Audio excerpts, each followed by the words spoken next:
फिर से एक बार हमारे चैनल में आप लोगों का स्वागत है।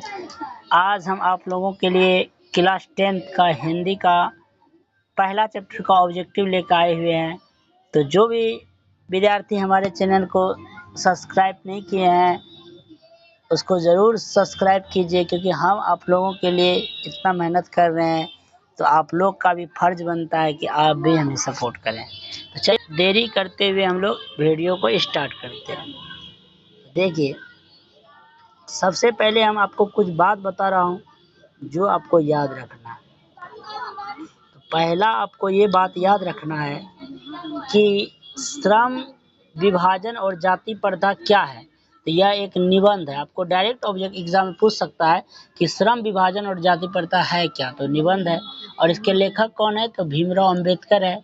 आपको पता ही होगा कि भीमराव अंबेडकर संविधान का निर्माता है, जो संविधान का निर्माण किए थे, है कि नहीं। अब दूसरा क्वेश्चन आप लोग देखिए, 20 के दाग, ये एक कहानी है। इसके लेखक है नलिन विलोचन शर्मा जी हैं, ये भी याद रखेंगे।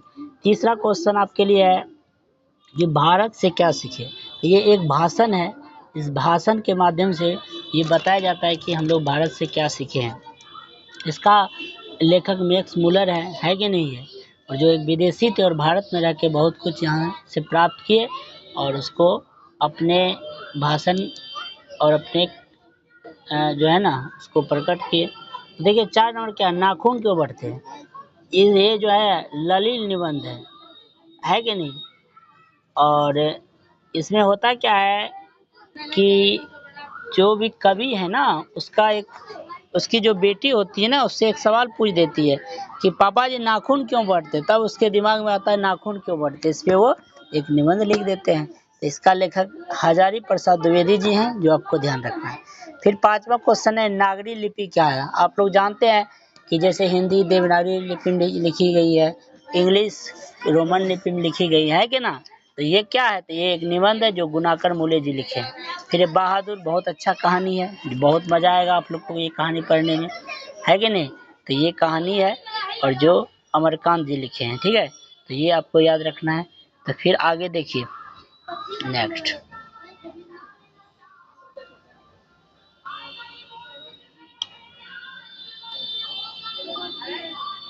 क्वेश्चन देखिए 17 नंबर, परंपरा का मूल्यांकन क्या है। एक निबंध है जो कौन लिखे, रामविलास शर्मा जी लिखे हैं। फिर देखिए जीत जीत में निरखत हूँ, ये एक साक्षात्कार है, ठीक है, और ये पंडित बिरजू महाराज जी लिखे हैं। फिर आणव्यू ललित रचना है जो अशोक वाजपेयी लिखे हैं। फिर मछली है, ये विनोद कुमार शुक्ल लिखे हैं, ये कहानी है। और नौबत खाने में इमायत व्यक्तिगत चित्र है जो यतेंद्र मिश्र लिखे हैं। और शिक्षा और संस्कृति एक शिक्षा शास्त्र है जो महात्मा गांधी लिखे हैं।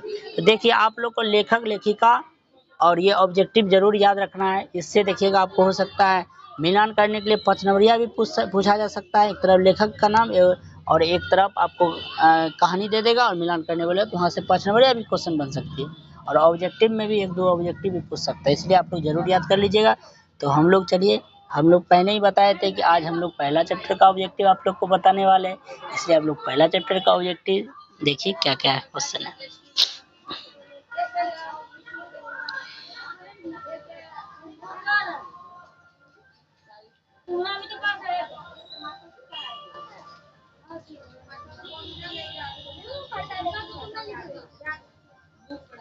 चलिए पहला क्वेश्चन आप लोग के लिए ध्यान देना है कि श्रम विभाजन और जाति प्रथा से पहले आपको बताइए क्या है, तो निबंध है। तो देखिए श्रम विभाजन और जाति प्रथा पार्ट कौन सी विधा में है, तो इसका राइट आंसर हो जाएगा आपका एक निबंध है। कैसा विधा है, निबंध है। श्रम विभाजन और जाति प्रथा लेखक कौन है, तो भीमराव अंबेडकर है। बाबा साहब भीमराव अंबेडकर का जन्म कब हुआ, तो जरूर याद रखना 14 अप्रैल 1891 ईस्वी में हुआ था। भीमराव अंबेडकर का जन्म कहाँ हुआ, तो मध्य प्रदेश में महू गांव में हुआ था, है कि नहीं। महू एक गांव होगा, है कि नहीं।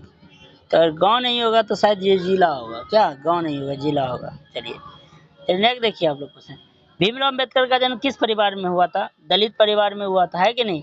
और मानव मुक्ति के पुरोधा किसे कहा जाता है, भीमराव अंबेडकर को कहा जाता है, ये भी याद रखना है।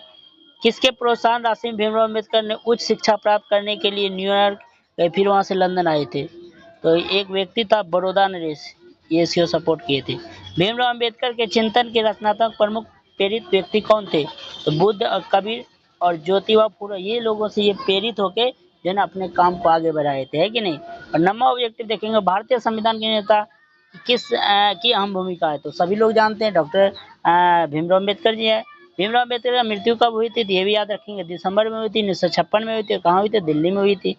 द कास्ट इन इंडिया के लेखक कौन है? तो भीमराव अम्बेडकर लिखे थे, है कि नहीं। जाति प्रथा आज पढ़ रहे हैं तो दी कास्ट इन इंडिया, इंडिया के कास्ट पे ये लिखे थे, है कि ना। और देखिए उसके बाद एक क्वेश्चन है, बुद्धि असम एंड म्यूजियम के लेखक कौन है? ये भी भीमराव अम्बेडकर लिखे हैं, है कि नहीं।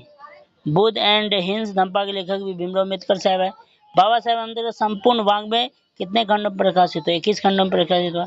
सम विभाजन जाति प्रथा के बाबा साहेब अम्बेडकर किस भाषा लिया गया है? एनिहिलेशन ऑफ कास्ट से लिया गया है। बाबा साहेब के विख्यात भाषण में एनिहिलेशन ऑफ कास्ट का हिंदी रूपांतरण किसने किया था? तो ललई सिंह यादव ने किया था। कौन किया था? ललई सिंह यादव किया था। भारत में बेरोजगारी का मुख्य कारण क्या है? तो ये जाति प्रथा, श्रम विभाजन और जाति प्रथा में लिखा हुआ है कि नहीं। अब देखिए जाति प्रथा स्वाभाविक विभाजन नहीं है, क्यों? क्योंकि रुचि पर आधारित नहीं होने के कारण, है कि नहीं। आदर्श समाज स्वतंत्रता, समानता, भातृत्व और पर आधारित होगा, किसने कहा था? भीमराव अम्बेडकर ने कहा था। भारत में बेरोजगारी एक प्रमुख प्रत्येक कारण है, ये किसमें लिखा गया? जाति प्रथा में लिखा है। आधुनिक सब समाज को श्रम विभाजन की आवश्यक क्यों मानता है? कास्ट को स्वतंत्रता के लिए। भारतीय संविधान नेता कौन है? डॉक्टर भीम, आपको जल्दी पता है। सच्चे लोकतंत्र में कैसे भाईचारा होना चाहिए? तो दूध और पानी के मिश्रण की तरह होना चाहिए भाईचारा, ठीक है। ये बात पे जो है ना ध्यान दिए थे। तो इस चैप्टर से रिलेटेड जो भी इम्पोर्टेंट ऑब्जेक्टिव था तो हमने आपको बता दिया है। अगर आप लोग को अच्छा लगा होगा तो हमारे चैनल को जरूर आप लोग लाइक कीजिए, शेयर कीजिए, है कि नहीं, सब्सक्राइब कीजिए। इसी तरह हम आप लोगों के लिए, है कि नहीं, जब तक एग्ज़ाम से पहले सारा ऑब्जेक्टिव सब्जेक्टिव काफ़ी जो है ना इसी टाइप से आपका हम वीडियो आपके लिए बनाएंगे। आप उसको देख के जाइएगा, देखिएगा जो हम बता रहे हैं वही उसी में आपको ऑब्जेक्टिव मिलेगा। और आप लोग को कम से कम 450 नंबर का टारगेट लेके चलना है। और आप 450 का टारगेट लीजिएगा तो ज़रूर आपका जो है ना 80% के आसपास 100% आएगा। तो चलिए, धन्यवाद।